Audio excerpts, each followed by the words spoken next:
سینگوں والی سرخ بدرو کو فنا کر کے عمرو یار خزانہ تلسم کا پہلا مرحلہ پار کر چکا تھا۔ اب وہ دوسرے تلسم میں جانے والا تھا جہاں سرخ جادوگر نے خزانہ تلسم کی حفاظت کے لیے مزید بدروہیں چھوڑ رکھی تھیں۔ اس مہم میں عمرو یار کا بدروہوں سے ہی پالا پڑ رہا تھا۔ پہلے وادی میں سرخ ہیولوں کی شکل میں وہ بدروہیں اس کے سامنے آئی تھیں جنہیں اس نے اس مقدس چھتری سے الٹا لٹکا کر فنا کیا تھا۔ پھر اس کا سامنا سینگوں والی سرخ بدرو سے ہوا تھا جنہیں فنا کرنے کے لیے عمرو یار کو بہت سخت جدوجہد کرنی پڑی تھی۔ اس مرحلے میں ہر لمحہ اس کی جان اس کے سینے میں اٹکی رہی تھی کیونکہ وہ بغیر تصدیق کیے کسی بھی بدرو پر وار نہیں کر سکتا تھا، ورنہ اس بدرو پر وار کرنا خود اس کے لیے بھی عذاب کا باعث بن سکتا تھا۔ لیکن آخر اللہ اللہ کر کے عمرو یار نہ صرف سرخ جادوگر کی سینگوں والی سرخ بدرو کو پہچاننے میں کامیاب ہو گیا تھا بلکہ اس نے اس بدرو کو فنا کر کے سرخ جادوگر کو ہمیشہ ہمیشہ کے لیے ختم بھی کر دیا تھا۔ عمرو یار اب بھی آسمانوں کی وسطوں میں تھا، اس کے ہر طرف آسمان ہی آسمان تھا۔ عمرو یار یہ نہیں جانتا تھا کہ وہ آسمان کے کس حصے میں ہے اور وہ زمین سے کتنی دور ہے۔ کیا وہ زمین اور آسمان کے درمیانی حصے میں موجود ہے یا پھر خلا میں؟ لیکن جہاں تک عمرو یار کا خیال تھا کہ وہ خلا میں نہیں ہے، یہ زمین اور آسمان کا درمیانی حصہ تھا جہاں وہ آزادی سے سانس بھی لے سکتا تھا اور آسانی سے ہر طرف دیکھ بھی سکتا تھا، جبکہ خلا میں کسی بھی انسان کو یہ سہولت میسر نہیں تھی۔ خلا میں کسی بھی جاندار کا سانس لینا ناممکن تھا، اس کی بنائی بھی متاثر ہو سکتی تھی جس سے وہ اندھا ہو جاتا اور سانس نہ لینے کی وجہ سے موت کا شکار ہو سکتا تھا۔ عمرو یار سر گھما کر چاروں طرف دیکھ رہا تھا۔ گھونگے بابا نے اسے بتایا تھا کہ جیسے ہی وہ سرخ جادوگر کی سینگوں والی بدرو کو فنا کرے گا وہ خود ہی خزانہ تلسم کے دوسرے مرحلے میں داخل ہو جائے گا جہاں اسے محافظ بدروہوں سے سامنا کرنا پڑے گا۔ دوسرے مرحلے کی محافظ بدروہوں کے بارے میں گھونگے بابا نے عمرو یار کو بتایا تھا کہ ان بدروہوں کے رنگ سیاہ ہیں اور ان کے اوپر والے دھڑ تو انسانوں جیسے دکھائی دیتے ہیں، لیکن ان کے نچلے دھڑ دھومے کے بنے ہوئے ہیں اور وہ بھی ہوا میں تیرتی ہوئی بگولوں کی طرح چکراتی پھرتی ہیں، اور جو بھی ان کے چکر کے دائرے میں آ جاتا ہے وہ بھی ان کے ساتھ چکرانے پر مجبور ہو جاتا ہے، اور بدروہیں تیزی سے چکر کاٹتی ہوئی اپنے حصار میں لیے ہوئے کسی انسان کو ایک لمحے میں ٹکڑے ٹکڑے کر کے رکھ دیتی تھیں۔ یہ بدروہیں ایسی تھیں جو ایک لمحے میں غائب ہو جاتی تھیں اور دوسرے لمحے اپنے دشمن کے قریب نمودار ہو کر اس پر حملہ کرتی تھیں اور دشمن کو جوابی وار کرنے کا موقع نہیں دیتی تھیں۔ اس کے علاوہ ان سیاہ بدروہوں کے منہ سے آگ کے بڑے بڑے شعلے نکلتے تھے جو پہاڑ کو بھی جلا کر راکھ کر سکتے تھے۔ عمرو یار کو نہ صرف ان سیاہ بدروہوں کے چکر سے بچنا تھا بلکہ خود کو ان کے منہ سے نکلنے والی آگ کے شعلوں سے بھی بچانا تھا۔ ان سیاہ بدروہوں کے قد کاٹ اور شکلیں بھی ایک جیسی تھیں۔ ان بدروہوں میں ایک بدرو ان سب کی سردار تھی جس کا نام سردار بدرو تھا، جسے عمرو یار کو اسی طرح تلاش کرنا تھا جیسے اس نے سرخ جادوگر کی سینگوں والی سرخ بدرو کو تلاش کیا تھا۔ گھونگے بابا نے عمرو یار کو بتایا تھا کہ وہ اس وقت تک سردار بدرو کو تلاش نہیں کر سکے گا جب تک سردار بدرو خود اس سے نہ بتا دے کہ وہی سردار بدرو ہے۔ سردار بدرو کو فنا کرنے کے لیے عمرو یار کو اس کی دونوں آنکھوں میں خنجر مارنے تھے۔ جیسے ہی دو خنجر سردار بدرو کی آنکھوں میں لگتے وہ فنا ہو کر غائب ہو جاتی اور اس کے ساتھ اس کے ساتھی بدروہیں بھی ہمیشہ کے لیے فنا ہو جاتی۔ عمرو یار چونکہ ابھی تک سیاہ بدروہوں کے تلسم میں داخل نہیں ہوا تھا اس لیے اس نے سیاہ بدروہوں کے چکروں کے گھیرے میں آنے سے بچنے اور ان کے منہ سے نکلنے والی آگ سے بچنے کا پہلے سے انتظام کر لیا تھا۔ آگ سے بچنے کے لیے عمرو یار نے منہ میں چاندی کی ٹھنڈی گولی رکھی تھی، جبکہ بدروہوں کے چکروں کے دائرے میں آنے سے بچنے کے لیے عمرو نے زنبیل سے نیلے رنگ کا ایک لبادے نما لباس پہن رکھا تھا جو ضرورت پڑنے پر اس قدر وزنی ہو سکتا تھا کہ اس لباس میں اگر عمرو یار ایک جگہ کھڑا ہو جاتا تو سینکڑوں دیو بھی اسے پکڑ کر اس جگہ سے نہیں ہلا سکتے تھے۔ عمرو یار خزانہ تلسم کے دوسرے مرحلے میں جانے کے لیے تیار تھا لیکن دوسرا تلسم اس کے سامنے کھل ہی نہیں رہا تھا۔ اب میں کیا کروں؟ گھونگے بابا نے کہا تھا کہ میں جیسے ہی سرخ جادوگر کی اصلی سینگوں والی بدرو کو فنا کر دوں گا تو میں خود بخود دوسرے تلسم میں داخل ہو جاؤں گا، لیکن یہاں تو ہر طرف گہری خاموشی چھائی ہوئی ہے، دوسرا تلسم کھل ہی نہیں رہا۔ عمرو نے پریشانی کے عالم میں بڑبڑاتے ہوئے کہا، یہ تمہاری اپنی غلطی ہے آقا کہ تمہارے سامنے ابھی تک خزانہ تلسم کا دوسرا تلسم نہیں کھلا۔ اچانک عمرو یار کو محافظ بونے کی آواز سنائی دی تو عمرو یار چونک کر زنبیل کی جانب دیکھنے لگا جہاں محافظ بونا زنبیل کے ایک حصے سے سر نکالے اس کی جانب سر اٹھائے دیکھ رہا تھا۔ میری غلطی؟ کیا مطلب؟ میں نے کیا غلطی کی ہے؟ جیسا گھونگے بابا نے کہا تھا میں نے تو وہی سب کچھ کیا تھا، ان کے حکم سے ہی سینگوں والی بدرو کے سینگ اڑا کر اسے فنا کیا تھا۔ اس بدرو کے فنا ہوتے ہی باقی بدروہیں بھی فنا ہو گئی تھیں اور تلسم سے پہلے تلسم کے فنا ہونے کی مجھے آواز بھی سنائی دی گئی تھی جس میں سرخ جادوگر کی سینگوں والی بدرو نے میرے ہاتھوں اپنا فنا ہونے کا اعلان کیا تھا۔ عمرو نے اس کی جانب حیرت بھری نظروں سے دیکھتے ہوئے کہا، اس میں کوئی شک نہیں ہے آقا کہ آپ نے خزانہ تلسم کا پہلا تلسم فتح کر لیا ہے، لیکن آپ شاید بھول رہے ہیں کہ گھونگے بابا نے آپ سے اور کیا کہا تھا۔ محافظ بونے نے اسی انداز میں کہا۔ اور کیا کہا تھا انہوں نے؟ عمرو نے حیرت بھرے لہجے میں کہا۔ انہوں نے کہا تھا کہ آپ کو سرخ جادوگر کی سینگوں والی بدرو کو آنکھیں بند کر کے فنا کرنا، اور اس وقت تک آپ آنکھیں نہیں کھولیں گے جب تک آپ دوسرے طلسم میں نہیں پہنچ جاتے۔ لیکن آپ نے ایسا نہیں کیا تھا۔ آپ نے آنکھیں کھول کر سرخ جادوگر کی سرخ سینگوں والی بدرو کے سامنے چلے گئے تھے، اور آپ نے سینگوں والی سرخ بدرو کے سینگوں پر وار کیا تھا، تب بھی آپ کی آنکھیں کھلی ہوئی تھیں۔ آپ کو چاہیے تھا کہ سینگوں والی سرخ بدرو کے سینگ کاٹتے ہی آپ اپنی آنکھیں بند کر لیتے، اور پھر اس وقت اپنی آنکھیں بند کیے رکھتے جب تک آپ خزانہ طلسم کے دوسرے طلسم میں داخل نہ ہو جاتے۔ محافظ بونے نے کہا تو عمرو یار کے چہرے پر تشویش کے سائے لہرانے لگے۔ اوہ واقعی میں یہ سب بھول ہی گیا تھا، عمرو نے بکھلا کر کہا۔ آپ کی اسی بھول کی وجہ سے ابھی تک آپ کے سامنے دوسرا طلسم نہیں کھلا، محافظ بونے نے کہا تو عمرو یار کے چہرے پر زلزلے کے تاثرات نمایاں ہو گئے۔ اب کیا ہوگا؟ اگر دوسرا طلسم نہیں کھلا تو میں کیا کروں گا؟ کہاں جاؤں گا؟ عمرو نے خوف بھرے لہجے میں کہا۔ آپ نے جو غلطی کی ہے اس کا آپ کو اب خمیازہ تو بھگتنا ہی پڑے گا آقا، محافظ بونے نے جواب دیا تو عمرو یار کے خوف میں اور زیادہ اضافہ ہو گیا۔ خمیازہ کیا مطلب؟ عمرو نے خوف بھرے لہجے میں کہا۔ اب آپ دوسرے طلسم میں اس وقت نہیں جا سکتے جب تک آپ ایک قربانی نہیں دے دیتے، محافظ بونے نے کہا۔ کیسی قربانی؟ عمرو نے بکھلا کر کہا۔ آپ نے دوسرے مرحلے میں داخل ہو کر سیاہ بدروحوں سے بچنے کے لیے جو تیاری کی ہے، وہ ساری تیاری آپ کو ختم کرنی ہوگی۔ آپ کو وزنی بنانے والا لباس بھی اتارنا ہوگا، اور منہ میں رکھی ہوئی چاندی کی گولی بھی منہ سے نکالنی پڑے گی، محافظ بونے نے سنجیدگی سے کہا۔ ارے باپ رے، اگر میں بغیر تیاری کی اس طلسم میں گیا تو سیاہ بدروہیں ایک لمحے میں یا تو میرے ٹکڑے اڑا دیں گی یا پھر مجھے جلا کر بزم کر دیں گی، عمرو نے بکھلائے ہوئے لہجے میں کہا۔ یہ میں نہیں جانتا، میں بس اتنا جانتا ہوں کہ آپ کو اگر خزانہ طلسم کے دوسرے مرحلے میں جانا ہے تو آپ کو یہ سب کرنا ہوگا، ورنہ آپ ساری زندگی یہاں بھٹکتے رہ جائیں گے اور کسی بھی صورت میں دوسرے طلسم میں داخل نہیں ہو سکیں گے، محافظ بونے نے کہا، اور عمرو یار اس کی جانب خوف بری نظروں سے دیکھتا ہی رہ گیا۔ اگر میں وزن پیدا کرنے والا لباس اتار دوں اور منہ سے چاندی کی ٹھنڈی گولی نکال دوں تو کیا میں اسی وقت دوسرے طلسم میں پہنچ جاؤں گا؟ عمرو نے چند لمحے خاموش رہنے کے بعد محافظ بونے سے مخاطب ہو کر پوچھا۔ ہاں، آپ کی آنکھوں کے سامنے اندھیرا آ جائے گا، اور جب اندھیرا چھٹے گا تو آپ خزانہ طلسم کے دوسرے مرحلے میں ہوں گے، محافظ بونے نے اس بات میں سر ہلا کر جواب دیا۔ اور سیاہ بدروہیں، کیا وہ مجھے دیکھتے ہی مجھ پر حملہ کر دیں گی؟ عمرو نے خوف بھرے لہجے میں کہا۔ ہاں آقا، وہ اپنے طلسم میں داخل ہونے والے کو ایک لمحے کا بھی موقع نہیں دیتی اور فوراً اس پر حملہ کر کے اسے ہلاک کر دیتی ہیں، محافظ بونے نے کہا۔ تو کیا تم چاہتے ہو کہ میں بغیر تیاری کے سیاہ بدروہوں کے سامنے جاؤں اور وہ مجھے فوراً ہلاک کر دیں اور ان سے بچنے کا میں کوئی انتظام ہی نہ کر سکوں؟ عمرو نے اسے تیز نظروں سے گھورتے ہوئے کہا۔ آپ کم از کم آگ سے بچانے والی چاندی کی ٹھنڈی گولی منہ میں رکھ کر اور اپنے جسم کو وزنی بنانے والا لباس پہن کر خزانہ طلسم کے دوسرے طلسم میں نہیں جا سکتے۔ اس کے علاوہ اگر آپ سیاہ بدروہوں سے بچنے کا کوئی انتظام کرنا چاہیں تو کر سکتے ہیں، محافظ بونے نے کہا۔ او نہیں، سیاہ بدروہیں منہ سے خوفناک آگ برستی ہیں اور وہ گردے باد بن کر انتہائی تیزی سے گردش کرتی ہیں، جن کی زد میں آنے والے پہاڑ بھی ٹکڑے ٹکڑے ہو کر بکھر جاتے ہیں۔ پھر بلا میں ان چکروں اور آگ سے خود کو کیسے بچا سکتا ہوں؟ میں نے تو سوچا تھا کہ میں منہ میں چاندی کی ٹھنڈی گولی رکھ کر سیاہ بدروہوں کے منہ سے نکلنے والی آگ سے بچ جاؤں گا، اور نیلے لباس کی وجہ سے میرا جسم اس قدر وزنی ہو جائے گا کہ بدروہیں گرد باد بن کر جس قدر مرضی سے میرے گرد تیزی سے گھومتی رہیں لیکن وہ مجھے اپنے ساتھ نہیں گھما سکیں گی، مگر اب ان سے بچنے کے لیے میں اور کیا طریقہ اختیار کر سکتا ہوں؟ عمرو نے منہ بناتے ہوئے کہا۔ سوچنے کا یہ کام میرا نہیں، آپ کا ہے آقا، میں اس سلسلے میں آپ کی کوئی مدد نہیں کر سکتا، محافظ بونے نے کہا۔ او نہیں، اگر تم میری مدد نہیں کر سکتے تو اپنی منحوس صورت دکھانے کیوں آئے ہو؟ عمرو نے غصیلے لہجے میں کہا۔ میں نے آپ کو آپ کی غلطی سے آگاہ کیا ہے آقا، اور رہی بات منحوس صورت کی تو میرا چہرہ آپ جیسا ہی ہے، میں قد میں آپ سے چھوٹا ہوں لیکن آپ کی اور میری شکل میں کوئی فرق نہیں، اسی لیے اب آپ خود ہی فیصلہ کر لیں کہ منحوس میں ہوں یا… محافظ بونے نے کہا، اور اس کی بات سن کر عمرو یار غرا کر رہ گیا۔ محافظ بونا واقعی اس کی شکل و صورت جیسا تھا، اس میں اور عمرو یار میں صرف قد کا فرق تھا، جبکہ اس کا چہرہ اور اس کا لباس عمرو یار جیسا ہی تھا۔ دفع ہو جاؤ یہاں سے، مجھے تم سے کوئی بات نہیں کرنی ہے، جو کرنا ہوگا میں خود ہی کر لوں گا، مجھے تمہاری مدد کی کوئی ضرورت نہیں، عمرو نے غصے سے بل کھاتے ہوئے کہا۔ جو حکم آقا، محافظ بونے نے بڑی سعادت مندی سے کہا اور زنبیل میں غائب ہو گیا۔ او نہیں، بڑا آیا تھا مجھے میری غلطی سے آگاہ کرنے والا، عمرو نے غصے سے بڑبڑاتے ہوئے کہا۔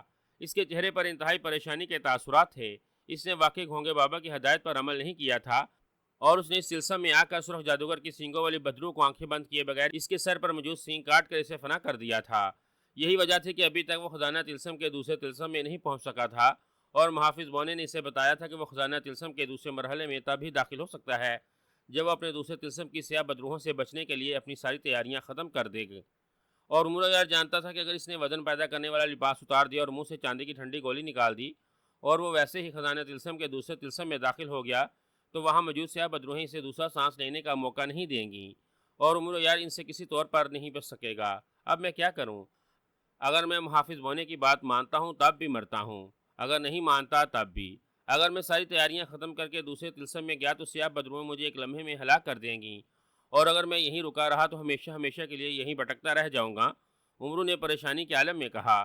اس سے پہلے عمرو یار پر جب بھی کڑا وقت آتا تھا اور وہ یقینی موت کے منہ میں پہنچ جاتا تھا تو محافظ بونا خود ہی زنبیل سے نکل کر اس کی جان بچانے کے لیے آ جاتا تھا اور اسے موت کے منہ سے بھی نکال کر لے جاتا تھا، لیکن اس بار محافظ بونے نے بھی اس کی مدد کرنے سے صاف انکار کر دیا تھا اور عمرو یار کے لیے یہ بات سہانے روح بنی ہوئی تھی کہ وہ دوسرے تلسم میں سیاہ بدروہوں سے اپنی حفاظت کیسے کرے گا۔ آپ ہی میری کچھ مدد کرو گھونگے بابا، میں تو سخت مشکل میں آ گیا ہوں، اب میں نہ آگے جا سکتا ہوں نہ پیچھے، میں کیا کروں؟ کہاں ہیں گھونگے بابا آپ؟ عمرو نے رونی سی صورت بنا کر چاروں طرف دیکھتے ہوئے کہا جیسے گھونگے بابا اس کی بات سن رہے ہوں اور وہ فوراً اس کی مدد کے لیے وہاں آ جائیں گے، مگر جواب میں گھونگے بابا کی کوئی آواز سنائی نہ دی۔ گھونگے بابا، عمرو نے اونچی آواز میں گھونگے بابا کو پکارا مگر اسے جواب میں کوئی آواز نہ سنائی دی۔ محافظ بونے نے ٹھیک ہی کہا تھا کہ اس بار مجھے کسی بڑے نقصان کا سامنا کرنا پڑے گا، ایسے نقصان کا جس سے میری زندگی بدل جائے گی۔ اب میرے اس طرف بھی موت ہے اور اس طرف بھی، کیا کروں اور کیا نہیں، مجھے تو کچھ سمجھ میں نہیں آ رہا، عمرو نے پریشانی کے عالم میں کہا۔ وہ کچھ دیر سوچتا رہا، پھر اسے خیال آ گیا، اوہ اتنی آسان بات اور پہلے مجھے سجائی نہیں دی، اب دیکھتا ہوں کہ کس طرح سیاہ بدروہیں مجھے ہلاک کرتی ہیں، عمرو نے اچانک انتہائی مسرت بھرے لہجے میں کہا اور پھر اس نے فوراً منہ سے چاندی کی ٹھنڈی گولی نکالی اور اسے زنبیل میں ڈال لیا۔ عمرو نے وزنی کرنے والا نیلا لباس اتار کر اپنا دوسرا لباس پہننے کے لیے زنبیل سے لباس اور سلیمانی چادر نکالی اور اسے کندھوں پر ڈال کر لباس بدلنا شروع ہو گیا۔ کچھ دیر بعد جب اس نے سلیمانی چادر اتاری تو وہ اپنے مخصوص لباس میں تھا، اس کے چہرے پر کامیابی کی چمک تھی، وہ زنبیل کندھے پر لٹکائے ادھر ادھر دیکھ رہا تھا جیسے خزانہ تلسم کے دوسرے تلسم میں جانے کا راستہ ڈھونڈ رہا ہو۔ اسی لمحے اچانک وہاں گہری تاریکی چھا گئی، تاریکی چھاتے ہی ہر طرف سے تیز اور طوفانی ہوائیں چلنے کی آوازیں سنائی دینے لگیں، ہواؤں میں بدروہوں کے چیخنے اور چلانے کی بھیانک آوازیں بھی سنائی دے رہی تھیں۔ ابھی ایک لمحہ بھی نہیں گزرا ہوگا کہ اچانک وہاں سے تاریکی چھٹ گئی، روشنی ہوتے ہی عمرو یار کو اپنے گرد بھیانک اور خوفناک سیاہ بدروہیں دکھائی دیں جن کے آدھے دھڑ انسانوں جیسے تھے جبکہ اس کے نچلے دھڑ دھوئیں کے بنے ہوئے تھے۔ ان بدروہوں کے سر کے بال لمبے لمبے تھے، ان کے ہاتھ بھی بے حد لمبے لمبے تھے جن کی انگلیوں کے ناخن تیز دھار کھنجروں جیسے دکھائی دے رہے تھے۔ جیسے عمرو یار دوسرے تلسم میں آیا، ان بدروہوں نے حلق کے بل چیخنا اور منہ سے آگ کی دھاریں نکالنی شروع کر دیں۔ دوسرے لمحے سیاہ بدروہیں غائب ہوئی اور فوراً عمرو یار کے نزدیک آ گئیں۔ اس سے پہلے کہ عمرو یار کچھ کرتا، ان بدروہوں نے اچانک بجلی کی سی تیزی سے گھومنا شروع کر دیا اور دیکھتے ہی دیکھتے وہ طوفانی گرد باد کی شکل میں گھومنے لگیں۔ عمرو یار نے ان سے بچ کر نکلنے کی کوشش کی لیکن کامیاب نہ ہو سکا، وہ ایک بدروح کے گھومتے ہوئے دائرے میں آ گیا۔ دوسرے لمحے عمرو یار کو ایک زوردار جھٹکا لگا اور وہ اس گھومتی ہوئی بدروح کے ساتھ گھومتا چلا گیا۔ بدروح اور عمرو یار کے گھومنے کی رفتار اس قدر تیز کہ سوائے ہلکے ہلکے گھومتے ہوئے دھوئیں کے اور کچھ دکھائی نہیں دے رہا تھا۔ پھر اچانک ایک زوردار دھماکہ ہوا اور عمرو یار کا جسم پھٹ کر ٹکڑے ٹکڑے ہوتا چلا گیا۔ جیسے عمرو یار کا جسم ٹکڑوں میں تبدیل ہوا، گھومتی ہوئی بدروہوں کے چکر ختم ہوتے چلے گئے، پھر بدروح ایک جگہ رک گئی۔ اب وہاں ہوا میں عمرو یار کے ٹکڑے ان بدروہوں کے نزدیک تیرتے ہوئے دکھائی دے رہے تھے۔ میں سردار بدروح ہوں، میں نے سرخ جادوگر کے خزانے کے دوسرے تلسم میں آنے والے آدمزاد کے ٹکڑے اڑا دیے ہیں، اس بدروح نے اعلان کرنے والے لہجے میں چیختے ہوئے کہا، جس نے عمرو یار کو اپنے حصار میں لے کر گرد باد بن کر بجلی کی سی تیزی سے گھما کر اس کے ٹکڑے کر دیے تھے۔ آقا آقا! اچانک اشمالہ کی آنکھیں چمکی اور اس نے چیخ چیخ کر زرغاس جادوگر کو آوازیں دینا شروع کر دیں جو اپنے محل کے شاہی کمرے میں ایک آرام دہ بستر پر بڑی گہری نیند سو رہا تھا۔ اشمالہ کی چیختی ہوئی آواز سن کر زرغاس جادوگر ہڑبڑا کر جاگ گیا اور فوراً اٹھ کر بیٹھ گیا۔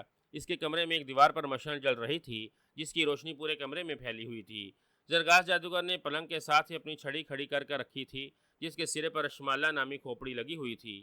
اشمالہ کی سرخ ہوتی ہوئی آنکھیں دیکھ کر زرغاس جادوگر کی نیند ایک لمحے میں ہوا ہو گئی۔ اس نے ہاتھ بڑھا کر جلدی سے چھڑی اٹھائی اور اشمالہ کا رخ اپنی جانب کر لیا۔ کیا بات ہے اشمالہ؟ کیوں چیخ رہی ہو؟ کیا ہوا ہے؟ زرغاس جادوگر نے حیرت بھرے لہجے میں کہا۔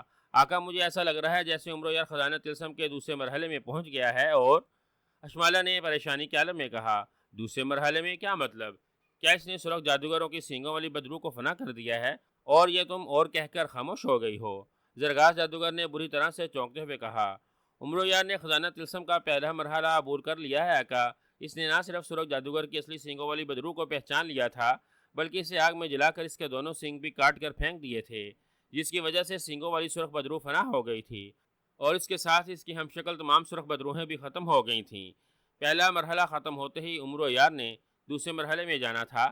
دوسرے مرحلے میں محافظ سیاہ بدروہیں جو انتہائی طاقتور ہونے کے ساتھ ساتھ انتہائی تیز رفتار ہیں، اور وہ دوسرے طلسم میں آنے پر فوراً حملہ کرتی ہیں اور انہیں دوسرا سانس لینے کا بھی موقع نہیں دیتی۔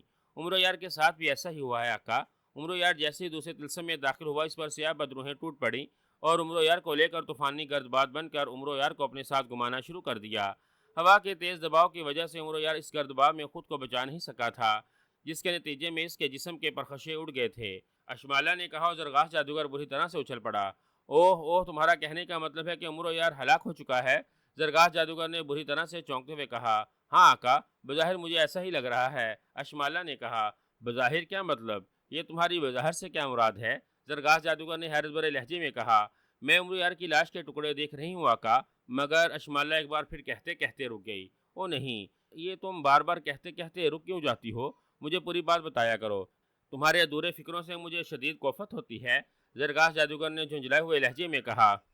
کچھ دیر رکیے آقا، مجھے تصدیق کر لینے دیں کہ جس لاش کے ٹکڑے میں دیکھ رہی ہوں وہ واقعی عمر یار کی ہے یا نہیں، پھر میں آپ کو بتاتی ہوں۔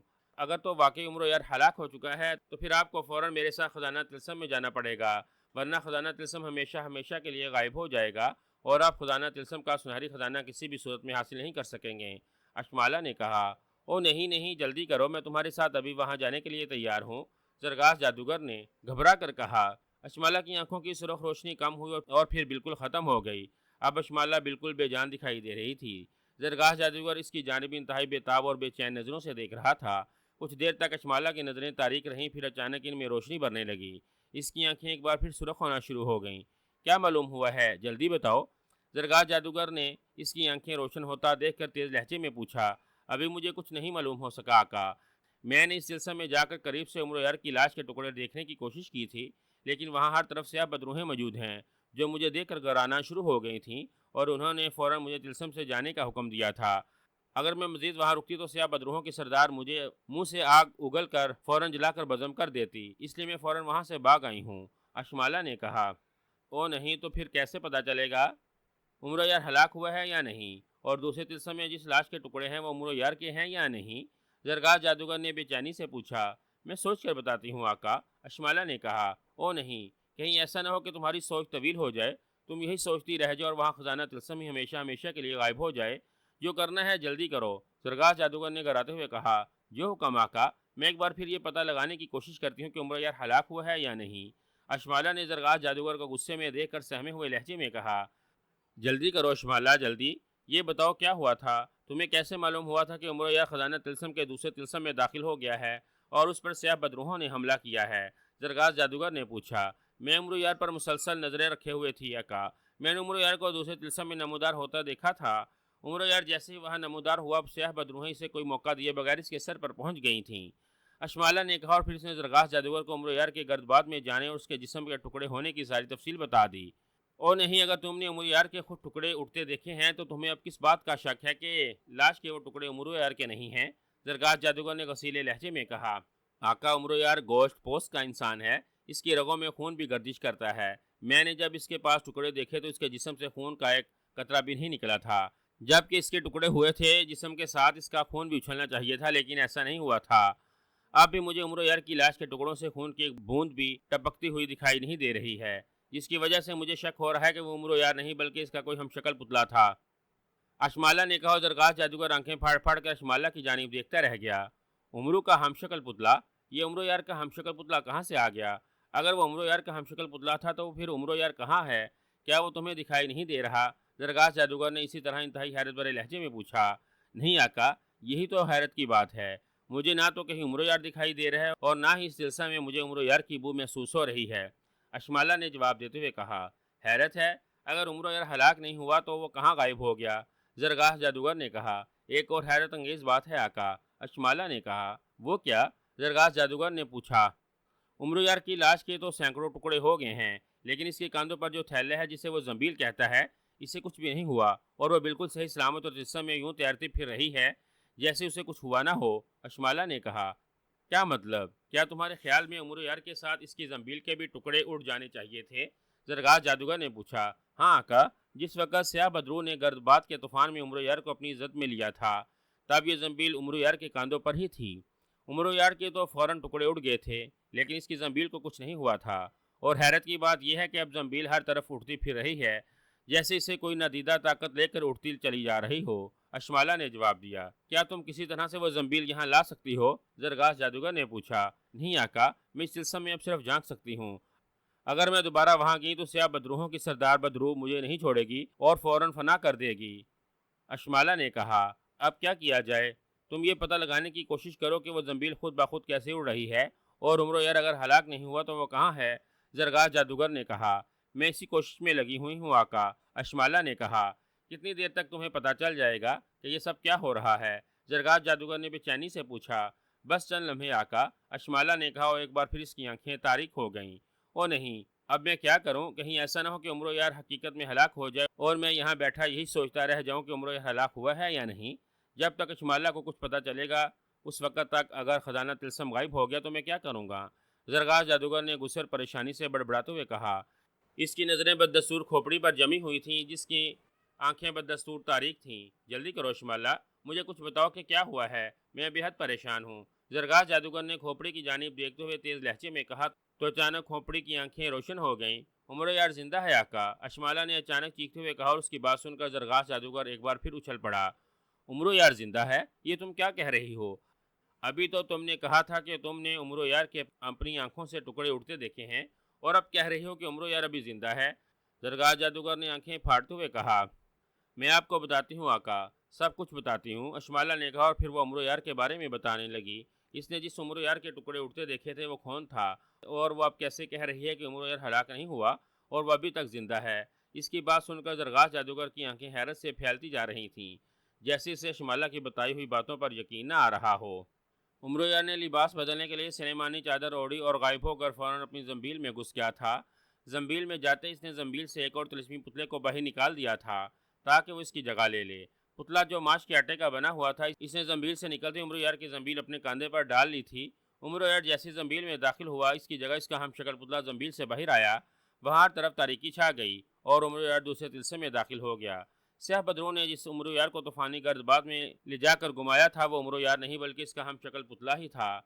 عمر یار چونکہ زنبیل کے اندر تھا اسی لیے اسے بلا گرد باد سے کیا نقصان ہو سکتا تھا، لیکن اس کا جو پتلا گرد باد میں بجلی کسی تیزی سے گھوم رہا تھا وہ دھماکے سے ٹکڑے ٹکڑے ہو کر بکھر گیا تھا۔ عمر یار زنبیل میں ہونے کے باوجود باہر کا ماحول صاف دیکھ سکتا تھا۔ اس نے اپنے ہم شکل پتلے کے ٹکڑے اڑتے دیکھے تو یکبارگی خود بھی کام کر رہ گیا۔ اگر وہ زنبیل سے اپنا ہم شکل پتلا نہ نکالتا اور اس کی جگہ خود ہوتا تو اس کا کیا حشر ہوتا؟ پتلے کے تو ٹکڑے اڑ گئے تھے، لیکن عمر یار کی زنبیل محفوظ تھی، وہ گرد باد سے نکل کر ہوا میں اڑنا شروع ہو گئی تھی۔ عمر یار کے پتلے کے ٹکڑے اڑتا دیکھ کر سیاہ بدرو جو طوفانی باد بنی ہوئی تھی وہ ایک جگہ رکتی چلی گئی۔ میں سردار بدرو ہوں، میں نے سرخ جادوگر کے خزانے کے دوسرے طلسم میں آنے والے آدمزاد کے ٹکڑے اڑا دیے ہیں۔ اس بدرو نے جس عمر یار کے پتلے کو گرد باد کے طوفان کی زد میں لے کر اس کے ٹکڑے اڑائے تھے، چیختے ہوئے اعلان کر کے کہا تو عمر یار کی آنکھیں چمک اٹھیں۔ اسے اسی بات کا انتظار تھا کہ ان میں سے کون سی بدرو اپنی زبان سے خود بتائے گی کہ وہ سیاہ بدروہوں کی سردار ہے۔ اب اسے معلوم ہو گیا تھا کہ ان سیاہ بدروہوں میں سردار بدرو کون ہے۔ عمر یار چونکہ زنبیل کے اندر تھا وہ زنبیل کو کہیں بھی لے جا سکتا تھا، اس لیے وہ زنبیل کو اس طرف لے آیا جہاں سردار بدرو موجود تھی۔ سردار بدرو کے نزدیک آتے ہی عمرو نے زنبیل سے سرخ پاؤڈر سا نکال کر سیاہ بدرو پر اچھال دیا، جس سے سیاہ بدرو کا اوپر والا جسم سرخ پاؤڈر سے بھر گیا۔ سردار بدرو چونک کر اپنے جسم پر پڑے ہوئے سرخ پاؤڈر کی جانب دیکھنے لگی۔ اس نے ہاتھ بڑھا کر ہوا میں تیرتا ہوا تھیلا پکڑنا چاہا، لیکن عمرو زنبیل تیزی سے پیچھے کھینچ لے گیا۔ تھیلا پیچھے جاتا دیکھ کر سردار بدرو تیزی سے اس کی جانب لپکی، وہ ہاتھ بڑھا کر زنبیل کو پکڑنے کی کوشش کر رہی تھی، لیکن عمر یار زنبیل دائیں بائیں اور اوپر نیچے کر کے اس کے ہاتھوں سے بچا رہا تھا۔ چند لمحے سیاہ بدرو تھیلا پکڑنے کی کوشش کرتی رہی، پھر وہ ایک جگہ رکی اور اس نے اچانک بھاڑ جیسا منہ کھول کر زور سے زنبیل پر پھونک ماری۔ اس کے منہ سے آگ کا طوفان سا نکل کر زنبیل پر پڑا۔ ایک لمحے کے لیے عمر یار کو یوں محسوس ہوا جیسے زنبیل کے ساتھ اسے بھی آگ لگ گئی ہو، لیکن یہ محض اس کا احساس تھا۔ آگ کی فوار جیسی ختم ہوئی، اس کی سرخی بھی کم ہو گئی، لیکن اس آگ میں زنبیل کو کوئی نقصان نہیں ہوا تھا۔ سردار بدرو حیرت سے آنکھیں پھاڑے اس تھیلے کو دیکھ رہی تھی جو اس قدر آگ پھینکنے کے باوجود ابھی تک زندہ سلامت تھا۔ سردار بدرو نے ایک بار پھر منہ کھول کر زنبیل پر اپنی آگ کی دھار پھینک کر اسے جلانے کی کوشش کی، لیکن زنبیل کا ایک دھاگا بھی نہیں جلا۔ تو اس نے منہ بنایا اور پلٹ کر واپس جانے لگی۔ یہ دیکھ کر عمرو نے زنبیل اس کے پیچھے لگا دی۔ اب بدرو جسم کے نچلے حصے سے دھوئیں کی لہریں اڑتی ہوئی آگے آگے اڑی جا رہی تھیں اور زنبیل اس کے پیچھے تیزی سے تیرتی جا رہی تھی۔ کچھ دور جا کر سردار بدرو ایک جگہ رک گئی۔ اس نے پلٹ کر دیکھا اور پیچھے آتا ہوا تھیلا دیکھ کر چونک پڑی۔ یہ تھیلا میرے پیچھے کیوں پڑا ہوا ہے؟ سردار بدرو نے گراتے ہوئے کہا۔ عمرو یار اس کی بات سن کر مسکرا دیا۔ اس نے زنبیل میں ہی سلیمانی چادر اوڑھی اور اچھل کر زنبیل سے باہر آ گیا۔ سردار بدرو غور سے تھیلے کی جانب دیکھ رہی تھی۔ عمرو نے زنبیل سے نکلتے ہی زنبیل دوبارہ اپنے کاندھے سے لٹکا لی تھی۔ اس نے زنبیل سے 2 خنجر نکالے اور بڑے اطمینان بھرے انداز میں سردار بدرو کے نزدیک آ گیا۔ جیسے عمرو یار سردار بدرو کے نزدیک آیا، سردار بدرو بری طرح سے چونک پڑی اور وہ آنکھیں پھاڑ پھاڑ کر اس طرف دیکھنے لگی جہاں عمرو یار تھا۔ یوں لگ رہا تھا جیسے اسے اپنے سامنے عمرو یار کی موجودگی کا احساس ہو گیا ہو۔ اس سے پہلے کہ وہ کچھ کہتی، عمرو یار اچھلا اور اس نے اچانک دونوں ہاتھ میں پکڑے ہوئے خنجر سردار بدرو کی آنکھوں میں مار دیے۔ عمرو نے دونوں خنجر اس قدر طاقت سے سردار بدرو کی آنکھوں میں مارے تھے کہ وہ دستوں تک سردار بدرو کی آنکھوں میں اتر گئے تھے۔ سردار بدرو کے حلق سے داڑتی ہوئی خوفناک چیخ نکلی اور وہ دونوں ہاتھ اپنی آنکھوں پر رکھتے ہوئے تیزی سے پیچھے ہٹتی چلی گئی۔ عمرو یار اس کی دونوں آنکھوں میں خنجر مار کر وہیں رک گیا تھا اور بڑے اطمینان بھرے انداز میں سردار بدرو کو پیچھے ہٹتا دیکھ رہا تھا۔ سردار بدرو کچھ دیر پیچھے ہٹتی رہی، پھر اچانک ایک زوردار دھماکہ ہوا اور اس کا سارا وجود سیاہ دھوئیں میں تبدیل ہو گیا۔ جیسے ہی سردار بدرو کا جسم دھوئیں میں تبدیل ہوا، وہاں موجود دوسری سیاہ بدروہیں بری طرح سے چیخنا شروع ہو گئیں اور پھر ان کے وجود بھی دھماکوں سے دھوئیں میں تبدیل ہوتے چلے گئے۔ کچھ دیر تک ان بدروہوں کے دھواں نما جسم ہوا میں لہراتے رہے، پھر آہستہ آہستہ وہ ہوا میں تحلیل ہو گئے۔ جیسے ہی دھواں ہوا میں تحلیل ہو کر ختم ہوا، اچانک وہاں ایک بار پھر اندھیرا پھیل گیا۔ اندھیرا ہوتے ہی تیز اور انتہائی دردناک چیخوں کی آوازیں سنائی دینے لگیں۔ بے شمار روحیں بری طرح سے چیختی ہوئی ادھر ادھر پھر رہی تھیں۔ آہ مارا مجھے عمرو یار نے، میں سردار سیاہ بدرو تھی۔ ان چیخوں کے دوران ایک بھیانک روتی ہوئی آواز سنائی دی اور پھر وہاں خاموشی چھا گئی۔ چند لمحوں تک وہاں اندھیرا چھایا رہا، پھر جس طرح دن نکلنا شروع ہوتا ہے اسی طرح اچانک وہاں روشنی پھیلنے لگ گئی۔ روشنی ہوتے ہی عمرو یار نے خود کو ایک بہت بڑے مکان میں پایا جو چاروں طرف سے بند تھا۔ وہ اس مکان کے صحن میں کھڑا تھا۔ اس کے سامنے 3 کمرے تھے جن کے دروازے بند تھے۔ دروازے ایک جیسے تھے اور ان کے رنگ سرخ تھے۔ لگتا ہے میں تیسرے طلسم میں آ گیا ہوں۔ یہی وہ 3 کمرے ہیں جن میں سے ایک سنہری خزانے سے بھرا ہوا ہے۔ عمرو نے ان کمروں کے دروازوں کی جانب غور سے دیکھتے ہوئے کہا، ہاں آقا، یہ خزانہ طلسم کا تیسرا اور آخری طلسم ہے۔ اسی لمحے محافظ بونے نے زنبیل سے سر نکال کر کہا تو عمرو اسے تیز نظروں سے گھورنا شروع ہو گیا۔ میں نے تمہیں بلا کر کچھ پوچھا ہے جو تم خود ہی مجھے بتانے چلے آئے ہو؟ عمرو نے منہ بناتے ہوئے کہا، مجھے معلوم ہے ابھی آپ کو میری ضرورت نہیں ہے اور اس طلسم کے بارے میں آپ کو گھونگے بابا نے بتا رکھا ہے، لیکن اس طلسم کے بارے میں بھی آپ کو کچھ بتانا ضروری سمجھتا ہوں۔ محافظ بونی نے کہا، کیوں، اب کیا ضروری ہے؟ تم نے تو کہا تھا کہ اس معاملے میں تم میری مدد نہیں کرو گے۔ عمرو نے اسے تیز نظروں سے گھورتے ہوئے کہا، میں اب بھی آپ کی مدد کرنے نہیں آیا، بس آپ کو آنے والے خطروں سے آگاہ کرنے کے لیے آیا ہوں۔ محافظ بونی نے کہا، یہی نہ کہ ان کمروں میں کمرے کا خزانہ ہے اور باقی 2 طلسمات ہیں جنہیں اگر میں نے غلطی سے کھول دیا تو بڑی بڑی مصیبتوں کا شکار ہو جاؤں گا۔ عمرو نے اسی طرح منہ بناتے ہوئے کہا، ہاں آقا، گھونگے بابا نے آپ کو جو بتایا تھا میں اس کا ذکر نہیں کروں گا۔ میں صرف آپ کو یہ بتانا چاہتا ہوں کہ آپ دھیان سے اور ہوشیاری سے ان کمروں میں سے ایک کمرے کو کھولنا۔ جو کمرہ خالی ہے ان میں ہزاروں طلسمات بھرے ہوئے ہیں۔ اگر آپ نے غلطی سے ان میں سے کسی ایک کمرے میں چلے گئے تو آپ 1000 طلسم کا شکار ہو جائیں گے۔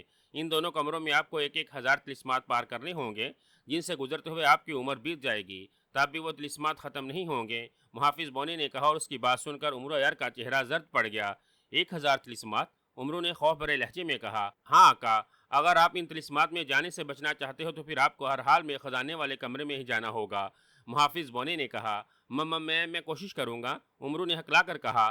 1000 طلسمات کا سن کر واقعی اس کا خون خشک ہو گیا تھا۔ اس کے علاوہ میں آپ کو خزانے کے بارے میں بھی ایک بات بتا دینا چاہتا ہوں جو آپ کو گھونگے بابا نے نہیں بتائی تھی۔ محافظ بونے نے کہا، او ایسی کون سی بات ہے جو مجھے گھونگے بابا بتانا بھول گئے تھے؟ عمرو نے چونک کر کہا، گھونگے بابا آپ کو بتانا نہیں بھولے تھے، جب تک آپ ان کمروں تک نہیں پہنچتے اس وقت تک گھونگے بابا بھی آپ کو خزانے والے کمرے کے بارے میں کچھ نہیں بتا سکتے تھے۔ مجھے بھی یہاں آنے پر معلوم ہوا ہے کہ اس کمرے میں ایک طلسم ہے جسے ختم کرنے کے بعد ہی آپ وہاں سے خزانہ اٹھا سکتے ہیں۔ محافظ بونے نے کہا، کیسا طلسم؟ عمرو نے پوچھا۔ خزانے کے ڈیر میں 3 سیاہ ناگ چھپے ہوئے ہیں۔ آپ جیسے کمرے میں داخل ہوں گے اور خزانے کی طرف بڑھیں گے، وہ تینوں ناگ نکل کر آپ پر حملہ کریں گے اور آپ ان تینوں ناگوں پر جوابی حملہ کرنے کی کوشش کریں گے تو ناگ تو ہلاک ہو جائیں گے، لیکن اس کے ساتھ ہی کمرے میں موجود سارا خزانہ بھی غائب ہو جائے گا اور آپ کے ہاتھ بھی کچھ نہیں آئے گا۔ سارا خزانہ غائب ہو کر 1000 طلسمات والے کسی کمرے میں چلا جائے گا جہاں سے آپ کے لیے دوبارہ وہ خزانہ حاصل کرنا ناممکن ہو جائے گا۔ محافظ بونے نے کہا، ارے باپ رے! اگر میں نے ان ناگوں کو نہیں مارا تو وہ مجھے مار دیں گے، ان کو ہلاک کیے بغیر میں زندہ کیسے بچوں گا؟ عمرو نے بکھلائے ہوئے لہجے میں کہا۔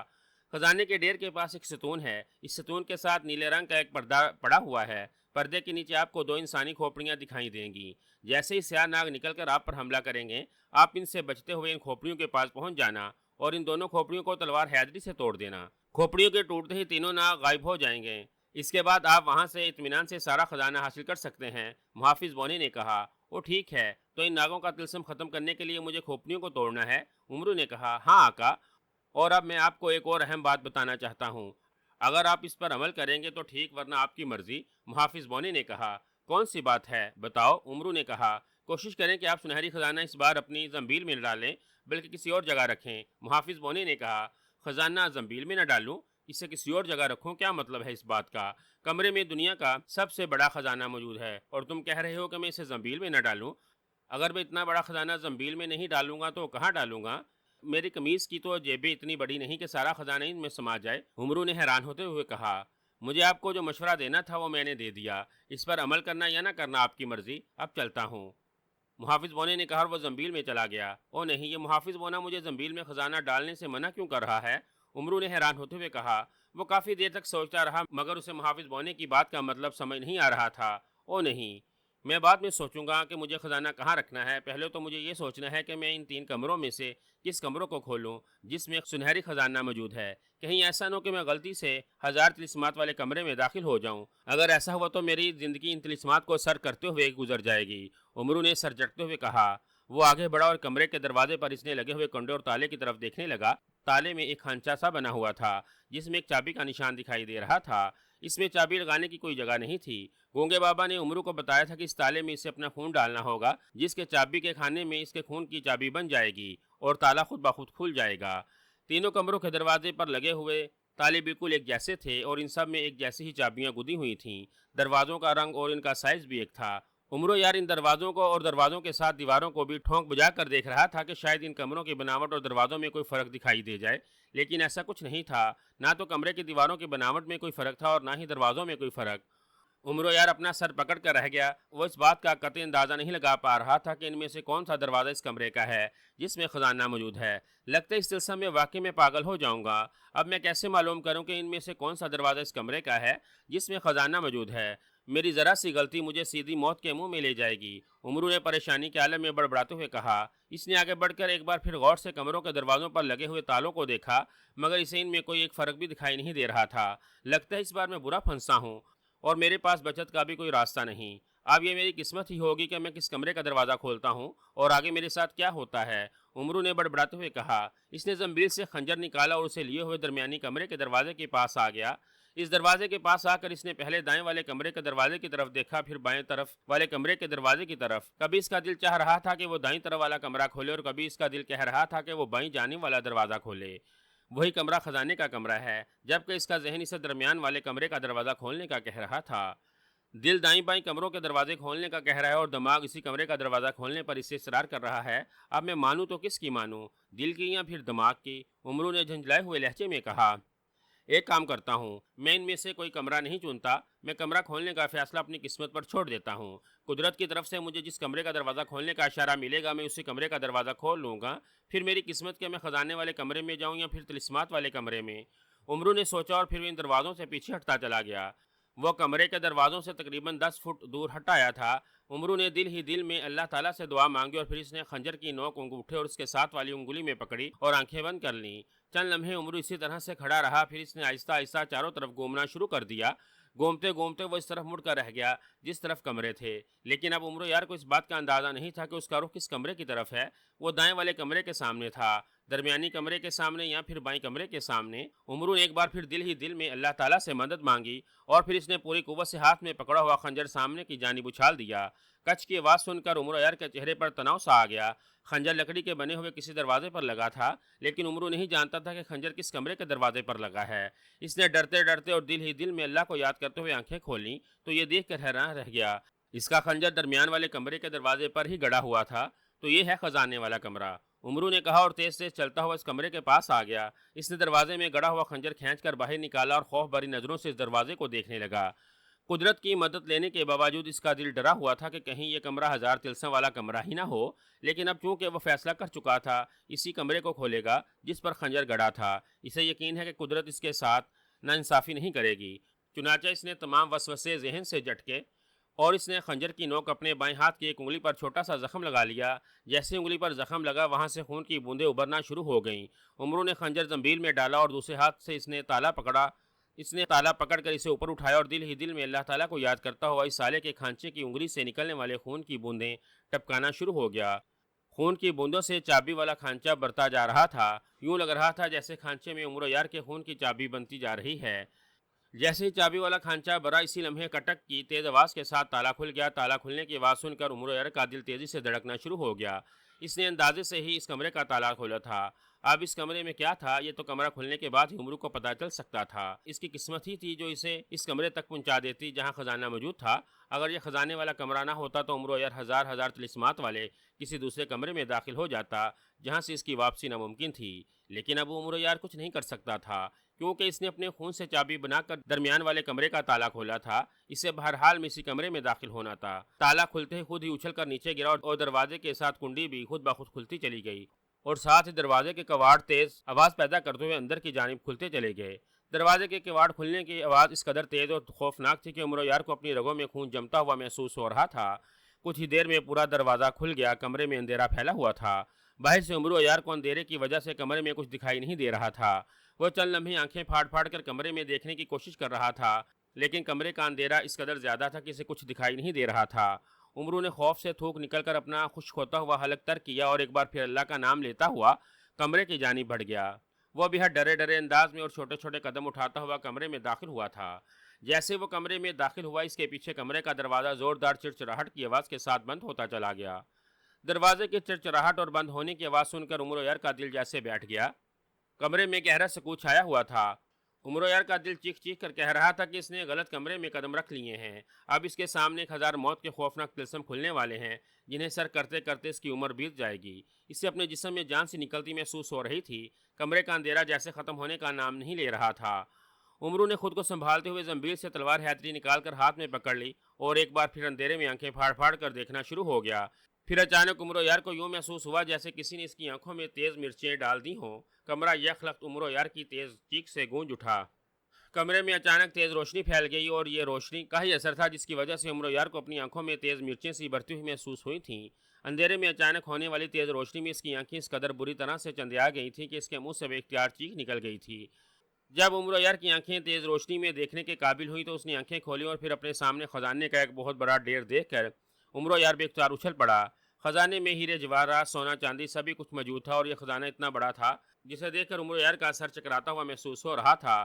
بلا شبہ اس نے زندگی میں کبھی اتنا بڑا ڈھیر نہیں دیکھا تھا۔ میں کامیاب ہو گیا، میں کامیاب ہو گیا۔ میں 1000 طلسم کے کمروں میں نہیں بلکہ اسی کمرے میں داخل ہوا ہوں جس میں خزانہ موجود ہے۔ میں کامیاب ہو گیا، عمرو نے مسرت بھرے انداز میں مسکراتے ہوئے کہا۔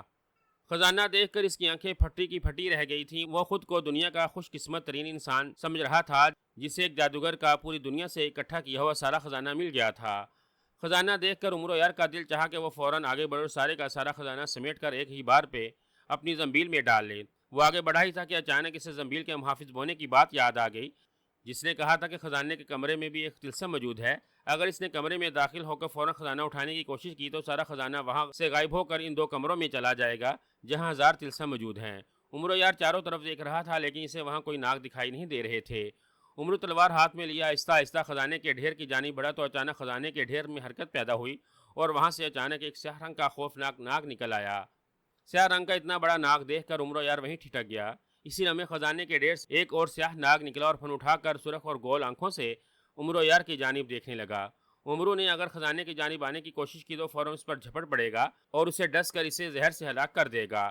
پھر خزانے کے ڈھیر سے تیسرا سیاہ رنگ کا ناگ نکلا اور وہ بھی بڑا سا سر اٹھا کر عمرو یار کی جانب دیکھتا ہوا پھٹکارے مارنے لگا۔ ان میں سے ایک ناگ تیزی سے حرکت میں آیا اور خزانے کے ڈھیر کے پاس موجود ایک ستون کے ساتھ لپٹتا چلا گیا۔ ستون کے ساتھ لپٹتے اس نے اپنا سر نیچے کر کے عمرو یار کی جانب دیکھتا ہوا زور زور سے پھنکاریں مارنا شروع کر دیں۔